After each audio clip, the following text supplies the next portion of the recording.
गोमाता को गोटे थर खाद्य देवा द्वारा कौन होता है। घटना केरल अटे जो रमा नामक एक महिला रही था। प्रथम संतान गर्भरे ही मृत्युवरण कर कारण घर एपरी एक समस्या थिला कि पिलाटी बढ़ी पारिला नहीं।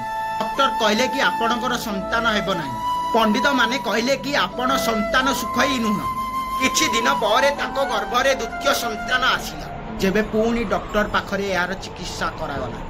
डॉक्टर कहले कि यही संतान टी पुणी से समस्या रही अच्छी। डॉक्टर पाखरु आसीगले और रात्र सारा कंदन करने लगे और कहवाक लगिले कि जेपरी मते एक संतान दरकार। समय आघ दुआरी घर में एक गाय बंधा जाइथिला और से गाय गर्भवती रही। से गाय पाखु गले एवं खाद्य देवा समय कंदन करने लगे एवं कहवाक लगती कि आपण एवं मु गर्भवती अटंती। जदि मोर कौनसी संतान न हेबे अनेक लोक अनेक कथा कहिबे। किछि दिन पर जन्माष्टमी आसिला एवं रमा एक संतान को जन्म देला।